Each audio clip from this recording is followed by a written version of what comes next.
প্রতিরক্ষা খাতে পারস্পরিক সহযোগিতা এগিয়ে নিতে 10 বছর মেয়াদী চুক্তিতে সই করেছে আমেরিকা ও ভারত।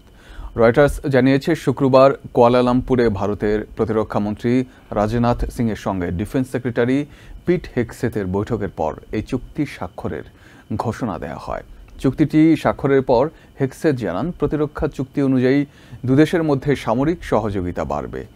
অন্যদিকে ইন্দো প্যাসিফিক অঞ্চল শান্তি নিশ্চিতে ট্রাম্প প্রশাসনের অঙ্গীকারের ভূয়সী প্রশংসা করেন ভারতের প্রতিরক্ষামন্ত্রী। আগামী 10 বছরের জন্য প্রতিরক্ষা সহযোগিতা জোরদারে একটি কাঠামোগত চুক্তি সই করেছে ভারত ও আমেরিকা। বৃহস্পতিবার মালয়েশিয়ার কুয়ালালামপুরে ডিফেন্স সেক্রেটারি পিট হেগসেথ ও ভারতের প্রতিরক্ষামন্ত্রী রাজনাথ সিংয়ের বৈঠকের পর এই ঘোষণা দেওয়া হয়েছে। এই নতুন প্রতিরক্ষা চুক্তিকে বিশেষজ্ঞরা দুই দেশের কৌশলগত সম্পর্কের দ্বিতীয় অধ্যায়ের সূচনা হিসেবে দেখছেন। সামাজিক মাধ্যম এক্সে দেয়া পোস্টে হেগসেথ জানান, প্রতিরক্ষা চুক্তি অনুযায়ী দুই দেশের মধ্যে প্রযুক্তিগত সামরিক সহযোগিতা বাড়বে এবং আঞ্চলিক স্থিতিশীলতা জোরদারে ভূমিকা রাখবে।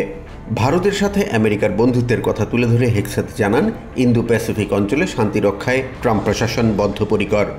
New 10-year defense framework which we signed is ambitious. It's a significant step for our two militaries, a roadmap for deeper and even more meaningful collaboration ahead. চুক্তি স্বাক্ষরের পর রাজনাথ সিং বলেন, এই চুক্তি ক্রমবর্ধমান কৌশলগত সমন্বয়ের প্রতীক। এটি দুই দেশের মধ্যে দ্বিপাক্ষিক সম্পর্কের নতুন যুগের সূচনা করবে।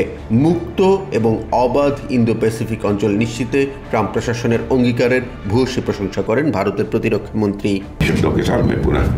आपको धन्यवाद देता हूं और मेरा पूरा विश्वास है कि आपकी लीडरशिप में भारत और यूएस के रिश्ते और अधिक मजबूत होंगे।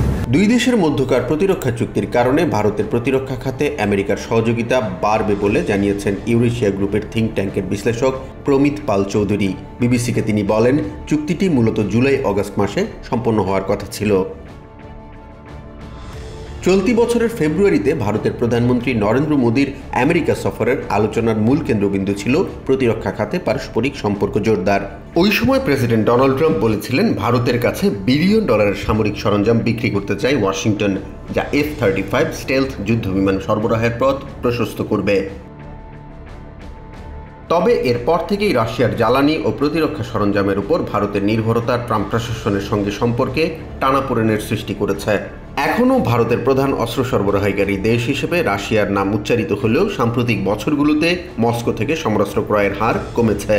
ভারত ইঙ্গিত দিয়েছে, তারা আমেরিকা থেকে জ্বালানি ও প্রতিরক্ষা ক্রয় বাড়াতে আগ্রহী। এদিকে ভারতের উপর ট্রাম্প প্রশাসনের 50% আমদানি শুল্ক আরোপ এবং রুশ তেল ও অস্ত্র কেনার কারণে অতিরিক্ত 25% জরিমানা আরোপের কারণে দেশটির অর্থনীতি সংকটের মুখে পড়েছে বলে জানান অর্থনীতি বিশ্লেষকরা। তবে দুই দেশের মধ্যকার বাণিজ্যিক সম্পর্ক অচিরেই স্বাভাবিক না হলেও সংকট নিরসনের পথ খুলছে বলে মনে করছেন কূটনীতি বিশ্লেষকরা। গাজার আকাশে যখন বন্দুকের গর্জন থেমে গেছে, তখন নতুন করে খোলা ব্যাংকগুলোতে সৃষ্টি হয়েছে অর্থের এক ভয়াবহ শূন্যতা।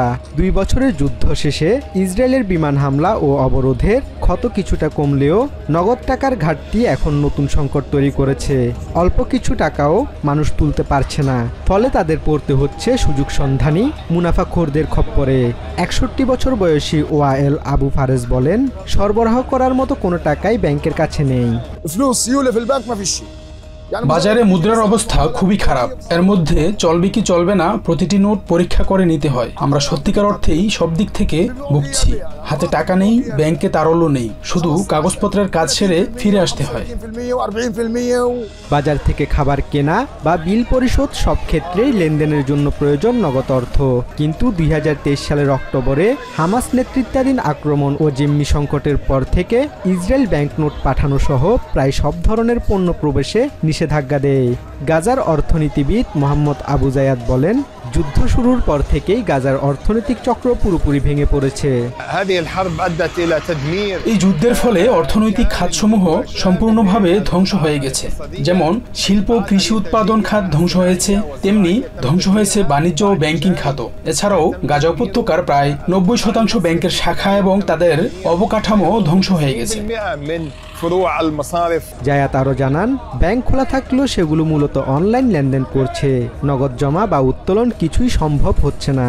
ফলে অনেকেই বেতন তুলতে বাধ্য হচ্ছে কিছু অসাধু ব্যবসায়ীর কাছ থেকে, যারা নগদ অর্থ দিচ্ছে 20 থেকে 40% পর্যন্ত কেটে। 7 সন্তানের মা ইমান আল জাবারি জানান, কয়েকদিন ব্যাংকে ঘুরে যেটুকু অর্থ হাতে পান তা খুবই সামান্য।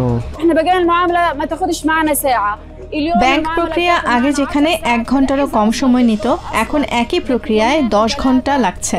অনেক সময় 2 বা 3 দিন লাগে, বারবার যেতে হয় এবং অনেকক্ষণ লাইনে দাঁড়ানোর পর মাত্র 400 বা 500 শেকেল পাওয়া যায়। এই সামান্য টাকায় কি ক্রয় করা যায় তা আমরা মেলাতে পারি না। নগদের অভাবে অনেকেই এখন ছোটখাটো জিনিস যেমন ডিম বা চিনি কিনছেন মোবাইল ব্যাংক অ্যাপের মাধ্যমে, কিন্তু বিক্রেতারা নিচ্ছেন অতিরিক্ত সার্ভিস ফি। নগদ প্রবাহের বিষয়টি প্রেসিডেন্ট ডোনাল্ড ট্রাম্পের 20 দফা শান্তি পরিকল্পনাতেও স্থান পায়নি। অন্যদিকে গাজার সহায়তা প্রবাহ দেখভালকারী ইসরায়েলি সামরিক সংস্থা COGAT এখনও জানায়নি কবে নাগাদ ব্যাংক নোট প্রবেশের অনুমতি দেওয়া হবে। যুদ্ধ, ক্ষয়ক্ষতি ও দারিদ্র্যের সঙ্গে এখন যোগ হয়েছে নগদ অর্থ সংকট। অনেক গাজাবাসী নিজেদের সঞ্চয় শেষ করে ফেলেছেন, বিক্রি করছেন গৃহস্থলীর জিনিসপত্র শুধুমাত্র খাবার, ওষুধ ও তাঁবু কেনার জন্য। কেউ কেউ আবার লেনদেন করছেন পণ্য বিনিময়ের মাধ্যমে।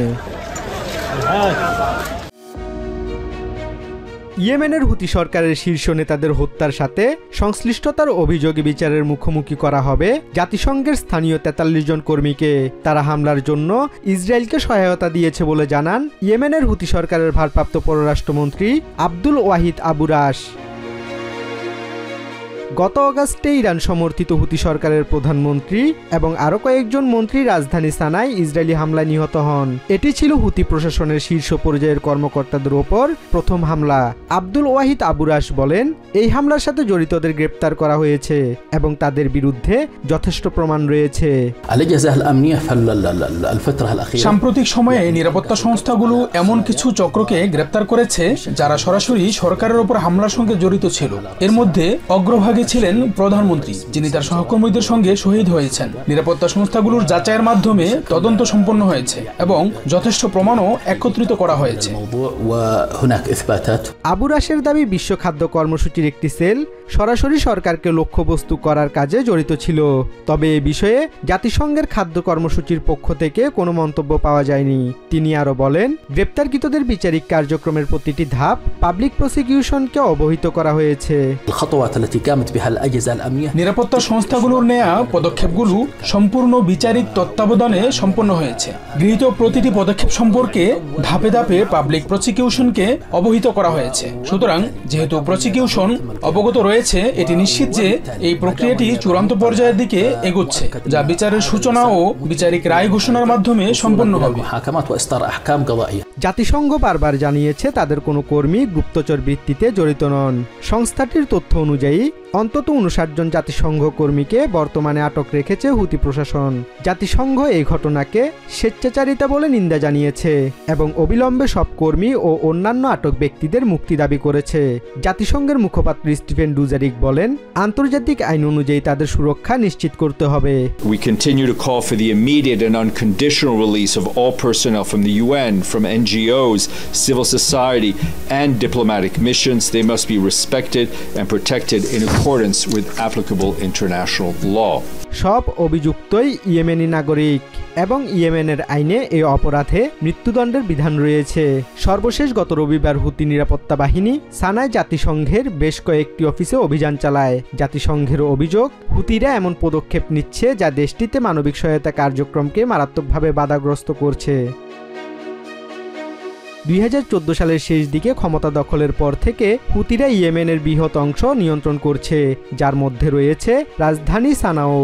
2023 সালের 7 অক্টোবর ইসরায়েল হামাস যুদ্ধ শুরুর পর প্যালেস্টিনিয়ান যোদ্ধা গোষ্ঠীর প্রতি সংহতি জানিয়ে হুতিরা বিশ্ব বাণিজ্য পথে হামলা চালায় এবং ইসরায়েলের দিকে নিয়মিত ক্ষেপণাস্ত্র নিক্ষেপ করে, যার বেশিরভাগই মোকাবেলা করা হয়।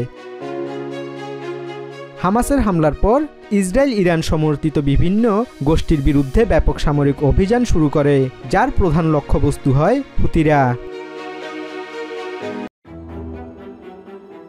বহুপাক্ষিক ও অন্তর্বর্তীমূলক অর্থনৈতিক উন্নয়নে অ্যাপেক সম্মেলনে 5 দফা প্রস্তাব দিয়েছেন চায়নার প্রেসিডেন্ট শি জিনপিং। শুক্রবার সাউথ কোরিয়ায় সম্মেলনের উদ্বোধনী সেশনে প্রেসিডেন্ট শি-কে স্বাগত জানান সাউথ কোরিয়ার প্রেসিডেন্ট লি জামিং।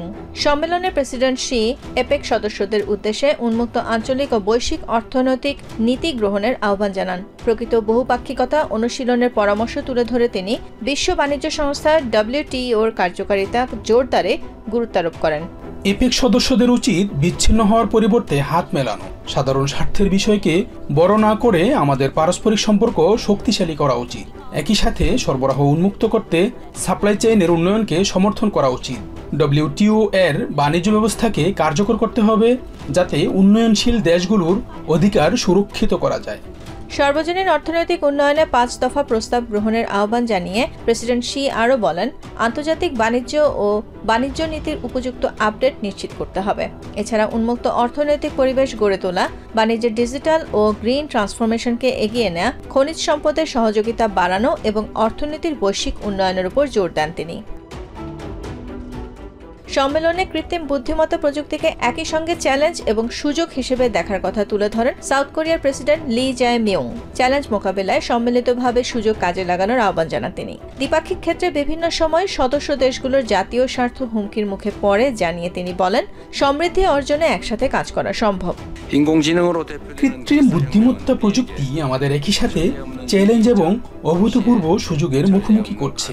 তবে সংকট কাটিয়ে ওঠার ক্ষেত্রে পারস্পরিক সহযোগিতা আমাদের এগিয়ে নিতে পারে। প্রায়শই আমাদের নিজ নিজ জাতীয় স্বার্থ হুমকির মুখে পড়ায় হয়তো বিভিন্ন বিষয়ে আমরা একসঙ্গে থাকতে পারি না, কিন্তু সাধারণ সমৃদ্ধি অর্জনে আমরা একসঙ্গে কাজ করতে পারি। 2 দিনব্যাপী এপেক সম্মেলনে Canada, Australia, Japan, Malaysia, Singapore ও রাশিয়া সহ 21টি সদস্য দেশ অংশগ্রহণ করেছে।